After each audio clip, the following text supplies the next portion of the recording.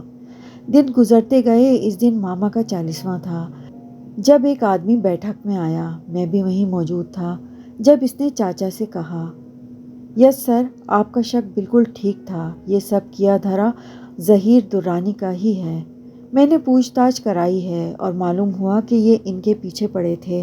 مرحوم بات نہیں کرتی تھی مگر ظہیر ان کے راستے میں آتا تھا، اور جس دن یہ سب ہوا لوگ جب بھی وارڈ میں پہنچے تو وہاں ظہیر درانی تھا۔ اس کے ہاتھ میں چاقو تھا اور کپڑوں پر خون لگا تھا۔ سب اس ظہیر درانی نے ہی کیا۔ میرے دماغ میں گھنٹی بجی اور مجھے وہ فون کال یاد آیا۔ تب میں نے چاچو کو بتایا اور چاچو نے پولیس سے کہا کہ ان کو ظہیر درانی چاہیے، مگر تمہارا باپ پتہ نہیں کہاں جا کے چھپا تھا۔ ہمیں وہ نہیں ملا اور وقت گزرتا گیا۔ پولیس نے کیس بند کر دیا، مگر میرے دل میں جو نفرت تھی، وہ بدلے کی آگ تھی، وہ بڑھتی جا رہی تھی۔ میں نے کچھ لوگوں کو درانی صاحب کے پیچھے لگایا، وہ مل بھی گئے تھے، مگر جس بس میں وہ جا رہے تھے اس کا ایکسیڈنٹ ہو گیا، مگر وہ وہاں سے بھی بچ گیا تھا، اور پھر مجھے خبر ملی وہ یہاں ہے، اس شہر میں۔ میں یہاں پہنچ گیا۔ اس نے مڑ کر حیام کو دیکھا تھا۔ اس کے چہرے پر صاف واضح ہو رہا تھا کہ وہ اس کے بارے میں کچھ نہیں جانتی۔ مجھے کسی بھی حال میں اپنا بدلہ لینا تھا، چاہے وہ پاتال میں بھی جا کے چھپ جاتا۔ آریان ملک اس کو سزا ضرور دیتا، وہاں سے بھی ڈھونڈ کے نکالتا، سمجھی تم؟ مگر پھر میری تلاش ختم ہوئی۔ وہ مزید کچھ بولتا، حیام بول اٹھی، تو کیا وہ سب ایک ڈرامہ تھا؟ کیا وہ محبت بھی اس بدلے کا حصہ ہی تھی جس کا تم دعویٰ کرتے تھے؟ وہ ایک توقف کے بعد بولا، ہاں بالکل۔ ایک لفظی جواب آیا تھا اور چھناک کی آواز تھے۔ حیام کا دل بے تحاشا ٹکڑوں میں ٹوٹا تھا۔ تو تم مجھ سے محبت نہیں کرتے تھے؟ حیام ٹرانس کی کیفیت میں بولی، محبت، اور وہ بھی اس لڑکی سے جس کی وجہ سے میری ماں کی موت ہوئی، جس کی وجہ سے میں پل پل اذیت میں گزرا۔ میں اس گھٹیا شخص کی بیٹی سے کبھی محبت نہیں کر سکتا، اور تم بھی تو اسی کی ہی اولاد ہو، حیام درانی، اسی جیسی ہو نا؟ وہ انتہائی مغروریت سے بولا تھا۔ حیام کو ایسے لگا اس کے کانوں میں پگھلا ہوا سیسا انڈیل دیا ہو۔ وہ آنکھوں میں بے یقینی لیے اسے تک رہی تھی۔ مگر جو بھی تھا، تمہاری لڑائی میرے خاندان سے تھی، تو تم نے میرا استعمال کیوں کیا؟ تم نے میرے ساتھ وہ محبت کا ڈھونگ کیوں رچایا؟ وہ روتی حلق کے بل چلائی تھی، میری دشمنی تمہارے باپ سے ہے۔ اسے تکلیف دینے میں اتنا مزہ نہ آتا جتنی تکلیف اسے اپنی بیٹی کو تکلیف میں دیکھ کر آتا، اس لیے ضروری تھا یہ محبت کا کھیل کھیلنا۔ اب تمہارا باپ بھی تڑپے گا، بلکہ ویسے ہی جیسے میں تڑپا تھا اپنی ماں کو دیکھ کر۔ آنکھوں میں آنسو لیے حیام اسے بے یقینی سے دیکھ رہی تھی، چہرے پر کرب کے سائے لہرا رہے تھے۔ تو تمہیں کبھی مجھ سے محبت نہیں تھی؟ اس کو اپنی آواز کسی کھائی سے آتی سنائی دی۔ وہ پھر سے خود کلامی میں تھی، جیسے خود کو یقین دلا رہی ہو کہ اسے بس خواب دکھائی دے رہا ہے۔ تو زندہ کیوں رکھا ہوا ہے مجھے اب تک؟ لو بدلہ اپنا، تمہارے سامنے ہوں میں، لو اپنا بدلہ۔ حیام نے اپنا دوپٹہ اتار کر پھینکا، اپنا بدلہ پورا کرو آریان ملک، وہ روتی ہوئی چلائی تھی۔ آریان کے ماتھے پر بل پڑے تھے اور کمرے میں تھپڑ کی آواز گونجی تھی۔ آریان کا بھاری ہاتھ حیام کے منہ پر پڑا تھا اور وہ زمین میں جا گری تھی۔ خبردار جو تم نے مجھے اپنے باپ جیسا سمجھنے کی کوشش بھی کی۔ کیوں؟ کیا ہوا؟ اب کیا فرق ہے تم میں اور میرے بابا میں؟ حیام اس کے گریبان کو پکڑے ہذیانی انداز میں چلائی تھی، بولو، خاموش کیوں ہو؟ بدلہ لینا تھا نا تمہیں، اس لیے یہاں لائے تھے، تو لو نا بدلہ، پورا کرو اپنا بدلہ۔ وہ بولتی جا رہی تھی اور کمرے کی ہر چیز تہس نہس کرتی جا رہی تھی۔ کافی سارے کانچ اس کے ہاتھ میں پیوست ہوئے تھے، مگر وہ چیختی ہوئی سب کچھ برباد کر رہی تھی۔ آریان کو وہ کوئی جنونی لگ رہی تھی۔ آخر وہ تھک ہار کر زمین پر بیٹھ گئی۔ آریان چلتا ہوا اس کے پاس آیا۔ تکلیف ہو رہی ہے؟ آریان نے اسے تنفر سے دیکھا۔ آنکھوں میں چھلکتی تکلیف اور بے تحاشا دکھ۔ حیام نے اپنا منہ موڑا۔ جب خواب ریزہ ریزہ ہوتے ہیں تو ایسی ہی تکلیف ہوتی ہے جیسے تمہیں ہو رہی ہے۔ اس کے لہجے میں سنجیدگی تھی۔ وہ ہنوز سر نیچے جھکائے بیٹھی تھی۔ میں بھی ایسی ہی تکلیف سے گزر رہا ہوں پچھلے 20 سالوں سے۔ تم تو ابھی سے ہار گئیں، مگر میرا سوچو، میں تو پتہ نہیں کب سے اکیلے اس اذیت سے لڑ رہا ہوں۔ حیام نے نظر اپنے زخمی ہاتھوں پر سے ہٹا کر اس کو دیکھا۔ اس کی آنکھوں میں موجود درد کی شدت، دل چیرتی اذیت، حیام کو دل کو کچھ ہوا تھا۔ میں نہیں مانتی تمہاری جھوٹی کہانی کو آریان ملک، میرے بابا کبھی کسی عورت ذات کی عزت کو پامال نہیں کر سکتے۔ وہ دھیمے مگر پر اعتماد لہجے میں بولی۔ مگر تمہیں بدلہ لینے کی دقت نہیں کرنی پڑتی، تم مجھ سے محبت کا ڈرامہ کر کے چھوڑ دیتے۔ یقین کرو آریان ملک، میں پل پل سسکتی روتی تڑپتی، مگر مجھے موت نہ آتی۔ تم بھی تو یہی چاہتے تھے نا؟ وہ روتی ہوئی اسے مشورہ دے رہی تھی۔ اس کا ایک ایک لفظ آریان کو چابک کی طرح لگ رہا تھا۔ اس نے سختی سے اپنی آنکھیں میچیں۔ ایک بات یاد رکھنا آریان ملک، حیام درانی کو تمہارا دھوکہ ہی مار گیا ہے۔ تمہیں یہ بدلہ لینے کی ضرورت ہی نہیں ہے۔ یہ میرا وجود تمہارے سامنے، میری روح تمہاری محبت کے دھوکے میں ماری گئی ہے۔ تم نے مار دیا ہے مجھے آریان ملک، خوش ہو جاؤ، تمہارا بدلہ پورا ہو گیا۔ اس کے بازوؤں کو ہلائے پاگلوں جیسے بول رہی تھی۔ آریان کے چہرے پہ طنزیہ مسکراہٹ آئی۔ جیتے جی مار دیا تم نے، مگر پھر بھی اپنی تسکین کے لیے تم مجھ سے بدلہ لے سکتے ہو۔ حیام کا ہاتھ پھر سے دوپٹے تک پہنچا تھا۔ آریان کے ماتھے کی رگیں تنی تھیں۔ ایک بھی پل ضائع کیے بنا اس نے حیام کے گلے کو دبوچا تھا۔ اس کی گرفت اتنی سخت تھی کہ حیام کی آنکھیں باہر کو ابل آئیں۔ وہ زور زور سے کھانسنے لگی۔ میں تمہارے باپ کی طرح اتنا بےغیرت نہیں ہوں حیام درانی، یہ بات اپنے دماغ میں بٹھا لو۔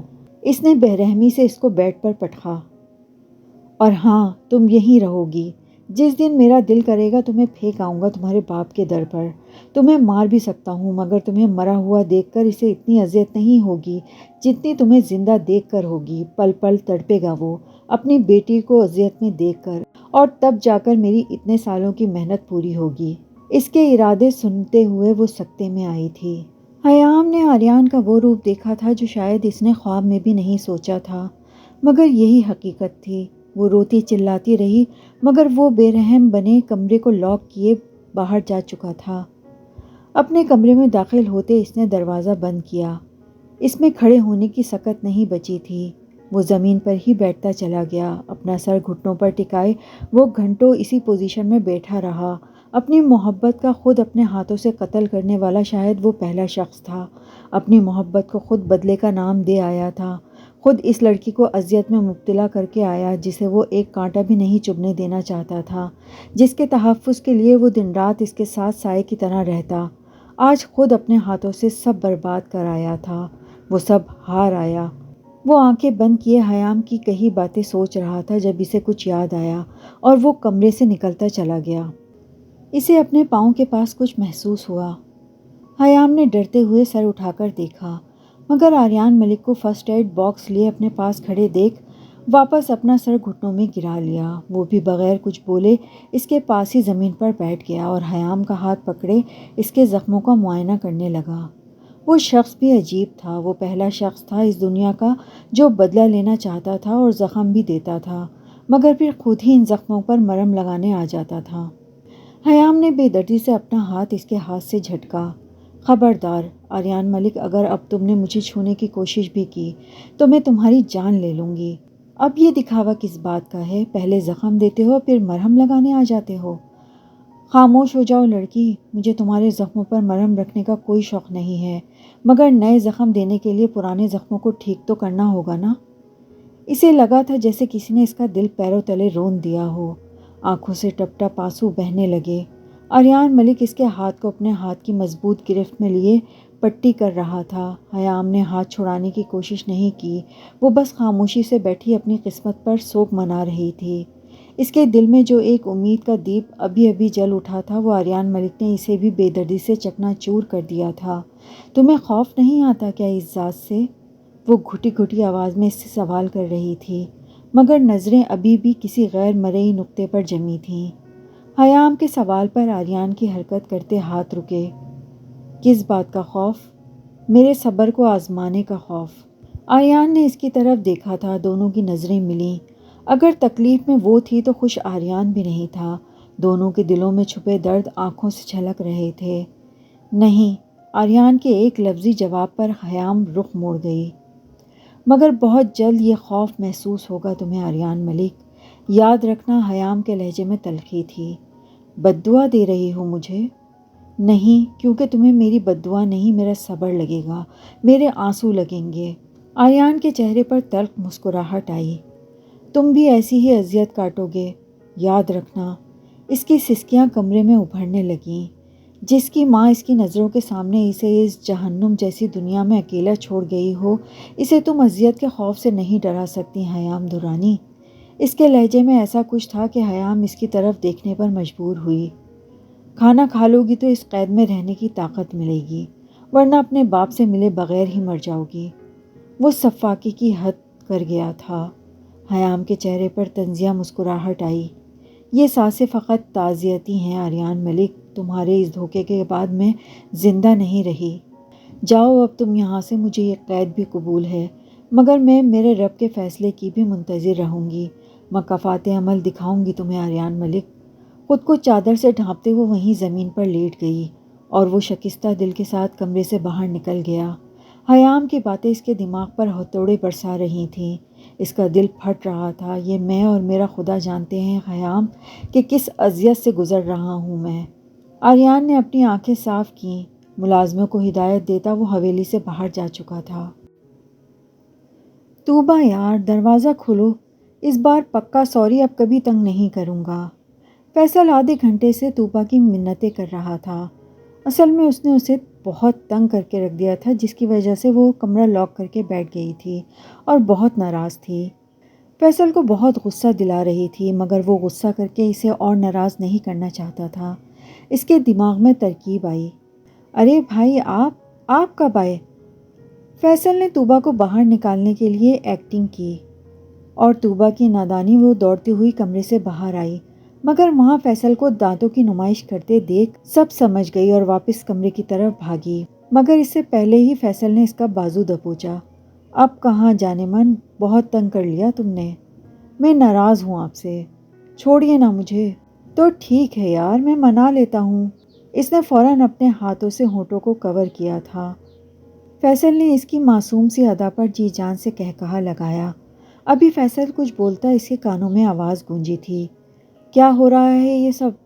آریان کی باروب آواز نے دونوں کے چھکے چھڑا دیے۔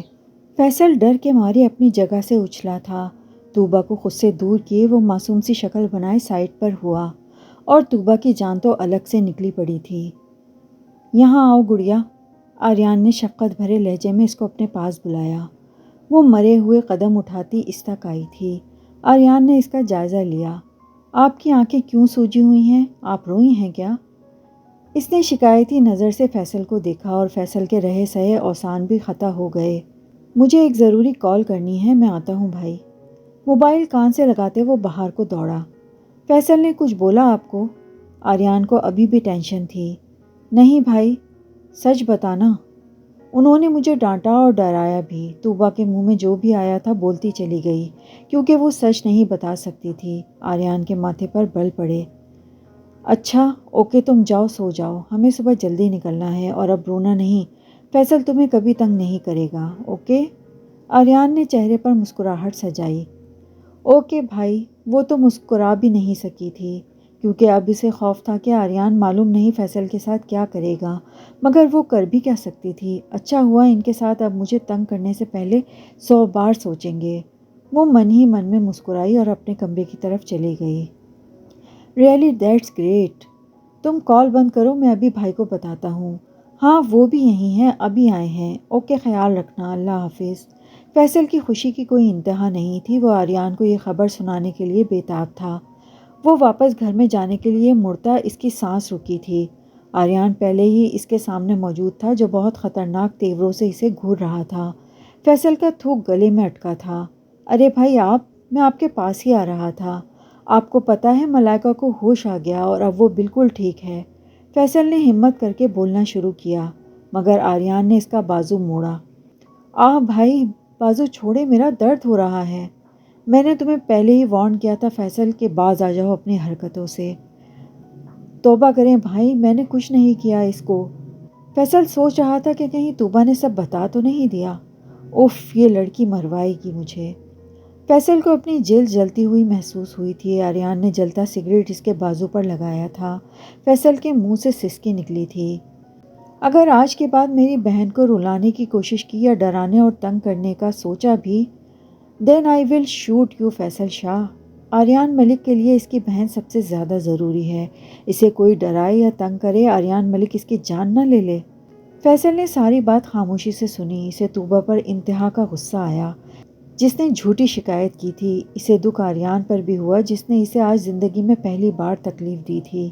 آریان نے اس کا بازو چھوڑا تھا۔ فیصل چپ چاپ کھڑا رہا۔ گاڑی نکالو، ہاسپٹل جانا ہے۔ فیصل کچھ بھی بولے بغیر کار نکالنے چلا گیا۔ آریان گارڈز کو ہدایت دیتا گاڑی میں بیٹھا تھا۔ سارے راستے کار میں خاموشی رہی۔ فیصل کا موڈ حد درجہ بگڑ چکا تھا، جس کا آریان نے کوئی خاص نوٹس نہیں لیا۔ وہ دونوں ابھی ہاسپٹل پہنچے تھے، جہاں ملائکہ نے اس وردی والے کی بینڈ بجا کر رکھی تھی۔ نہیں، مجھے یہ نہیں کھانا، کچھ اور لے کر آؤ میرے لیے۔ ملائکہ یہ جملہ اب کوئی 11ویں بار بول رہی تھی۔ کیا مصیبت ہے یار، وقاص نے منہ بنایا۔ میں تھک گیا ہوں، میں کہیں نہیں جا رہا۔ اب وقاص کی شکل رونے والی ہو رہی تھی۔ حمزہ سائڈ پر بیٹھا اس کی حالت پر کہکہے لگا رہا تھا۔ وقاص نے اسے گھورا۔ کیا بات ہے، کس خوشی میں اتنے اونچے کہکہے لگ رہے ہیں تمہارے؟ آریان کی گرجدار آواز نے کمرے میں سناٹا کیا تھا۔ سب کے سانس اٹکے تھے۔ اس کے چہرے پر پھیلی حد درجہ سنجیدگی وہاں موجود ان تینوں کے سانس ساکن کر گئی تھی۔ کچھ نہیں بھائی، میں تو بس ویسے ہی۔ خاموش ہو جاؤ۔ حمزہ چپ ہوا تھا۔ سب حیران تھے آریان کے اس روپ پر۔ وہ پھر سے پرانا آریان ملک بن گیا تھا، جس کے سامنے کسی کے بولنے کی تو کیا نظر اٹھا کے دیکھنے کی بھی ہمت نہیں ہوتی تھی۔ کیسی ہو اب تم؟ ملائکہ جو چپ کر کے حمزہ کی ڈانٹ انجوائے کر رہی تھی، آریان کی آواز پر سیدھی ہو کر بیٹھ گئی۔ لیٹی رہو، تمہیں تکلیف ہوگی۔ میں ٹھیک ہوں اب، اللہ کا شکر ہے۔ آج کے بعد ایسی کوئی حرکت نہیں ہونی چاہیے ملائکہ۔ اس کی آواز میں غصہ اور تکلیف بیک وقت در آیا۔ وہاں موجود تمام لوگوں نے آریان کی طرف دیکھا۔ تم میرے لیے قابل احترام ہو آریان، اور تم جیسے انسان کے لیے تو ملائکہ ایک نہیں 100 گولیاں بھی کھا سکتی ہے۔ ملائکہ کی آواز میں فخر اور جوش تھا۔ وقاص نے ملائکہ کی طرف دیکھا۔ وہ واقعی آریان ملک کو اپنا سب کچھ مانتی تھی۔ بہترین استاد، اچھا دوست، بہادر انسان۔ اس کی سچائی، ایمانداری، بہادری سے وہ قائل ہو چکی تھی، جس کے لیے ملائکہ اپنی جان دینے اور لینے کو ہمہ وقت تیار رہتی تھی۔ مگر میں نہیں چاہتا، اس لیے وارن کر رہا ہوں۔ آج کے بعد ایسا کچھ نہیں ہونا چاہیے۔ میں اپنی وجہ سے تم تینوں کو کوئی تکلیف نہیں دے سکتا۔ ملائکہ سمیت وقاص اور حمزہ کا بھی دل خوش ہوا تھا، مگر افسوس بھی ہوا تھا۔ شرط یہ کہ تم میں سے کوئی ایسی حرکت نہ کرے تو۔ آریان نے یہ بات فیصل کو دیکھ کے بولی تھی، جو سر جھکائے بیٹھا تھا۔ ان تینوں نے بھی فیصل کی طرف دیکھا، جس کا سر مزید جھکا ہوا تھا۔ باقی کسی کی اتنی ہمت نہیں تھی جو آریان ملک کے لوگوں کو نقصان پہنچائے، اور اگر کسی نے ایسا سوچا بھی تو آریان ملک خود اس کے ٹکڑے ٹکڑے کرے گا۔ اس کی آواز میں دہشت اور چہرے پر پتھریلے تاثرات وہاں موجود تمام لوگوں کو سنجیدہ کر گئے تھے۔ تم ریسٹ کرو، میں ڈاکٹر سے مل کر آتا ہوں۔ آریان کے روم سے جاتے ہی حمزہ اور وقاص فیصل کی طرف آئے تھے، جو صوفے پر چپ چاپ بیٹھا تھا۔ کیا ہوا، تم کیوں روٹھی ہوئی لیلا کی طرح منہ بنائے بیٹھے ہو؟ ملائکہ نے تبصرہ کیا۔ بتاؤ بھی کیا ہوا ہے جو بھائی اتنے غصے میں ہیں؟ حمزہ بھی فکر مندی سے بولا۔ اب کون سا کارنامہ سر انجام دیا ہے تم نے؟ ملائکہ نے پھر بات میں حصہ لیا، مگر فیصل شاہ آج منہ پر نو رسپانس کا ٹیگ لگائے بیٹھا تھا۔ حمزہ کو تب چڑھی تھی۔ جیسے ہی اس نے فیصل کا بازو پکڑا، اس کے منہ سے آہ نکلی۔ حمزہ نے فوراً بازو دیکھا۔ یہ کیا ہوا ہے؟ یہ تو سگریٹ کا نشان ہے۔ فیصل نے بازو چھڑایا۔ تو کیا مطلب، بھائی نے تمہیں سزا دی؟ ملائکہ اور وقاص بھی حیران تھے، کیونکہ آریان فیصل پر جان چھڑکتا تھا۔ وہ کیسے اس کے بازو جلا سکتا تھا، وہ بھی اتنی بری طرح؟ وہ سب ابھی صحیح سے حیران بھی نہیں ہوئے تھے کہ آریان واپس روم میں آیا، اور وہ سب یکدم الرٹ ہو کر بیٹھے۔ کوئی پریشانی ہے کیا؟ ملائکہ آریان کو پریشان دیکھ کر اس سے پوچھ بیٹھی۔ ہاں پریشانی تو ہے۔ وہ کیا؟ ڈاکٹرز کے مطابق ابھی تم پوری طرح ٹھیک نہیں ہوئی ہو، اس لیے تمہیں کچھ اور دن یہاں رہنا پڑے گا، مگر میں ان سے وعدہ کر چکا ہوں کہ ہم سب کل آ رہے ہیں۔ اب مسئلہ یہ ہے کہ میں تمہیں بھی یہاں اکیلا نہیں چھوڑ سکتا اس حال میں۔ دوسری طرف ماما کو بھی ناراض نہیں کر سکتا۔ وہ واقعی پریشان ہوا تھا۔ تو ٹھیک ہے، تو بھائی کوئی اتنا بڑا مسئلہ نہیں ہے، میں رک جاتا ہوں۔ ملائکہ کے پاس آپ لوگ جائیں۔ ملائکہ کے الفاظ ابھی منہ میں ہی تھے کہ حمزہ نے لقمہ دیا، مگر آریان کی گھوری نے اسے چپ کرایا۔ وہ سب جانتے تھے کہ حمزہ بس کوئی بھی بہانہ کر کے یہاں رکنا چاہتا ہے، مگر آریان کے مطابق اس کا وہاں جانا سب سے زیادہ ضروری تھا۔ میں رک جاتا ہوں یہاں، آپ سب جائیں۔ آخر اتنی دیر کی خاموشی کے بعد وہ بول ہی پڑا۔ میرا ویسے بھی وہاں جانے کا کوئی موڈ نہیں ہے، آریان کی گھوری پر فیصل نے تفصیل دی تھی۔ نہیں یار تم جاؤ۔ نہیں، میں نے کہا نا تم جاؤ۔ نہیں، تم دونوں جاؤ، ملائکہ چیخی تھی۔ تمہیں کیا مسئلہ ہے میرے یہاں رکنے سے؟ حمزہ کی تیوری چڑھی۔ تو تم یہاں آخر رکنا کیوں چاہتے ہو؟ ملائکہ اس سے بھی تیز آواز میں بولی۔ تم دونوں منہ بند کرو، حمزہ تم جاؤ، میں رکتا ہوں۔ وقاص ان تینوں کی لڑائی بہت مزے سے انجوائے کر رہا تھا۔ ان تینوں کی حالت پر آریان نے افسوس سے سر جھٹکا۔ Just shut up! آریان کی دھاڑ سے وہ تینوں اپنی اپنی جگہ جم گئے۔ کوئی نہیں رکے گا تم دونوں میں سے یہاں۔ وقاص کیا تم رک سکتے ہو یہاں جب تک ہم واپس نہیں آ جاتے؟ آریان نے مؤدبانہ انداز میں پوچھا۔ وقاص کی تو جیسے لاٹری نکل آئی تھی۔ ہاں مجھے کوئی مسئلہ نہیں ہے، تم فکر مت کرو، جاؤ۔ ملائکہ کا ہاتھ اپنے سر پر گیا تھا، مگر وہ آریان کے فیصلے کے سامنے کچھ نہیں بول سکتی تھی۔ تو بس ٹھیک ہے، ڈن ہوا، تم دونوں اپنی اپنی تیاریاں کر لینا، صبح 8 بجے ہمیں نکلنا ہے۔ مگر میں نہیں جانا چاہتا، فیصل کسی روٹھے ہوئے بچے کی طرح بولا تھا۔ میں پوچھ نہیں رہا، آرڈر دے رہا ہوں، اس کے بعد مجھے ایک لفظ بھی نہیں سننا، وہ غصے میں کہتا کمرے سے واک آؤٹ کر گیا۔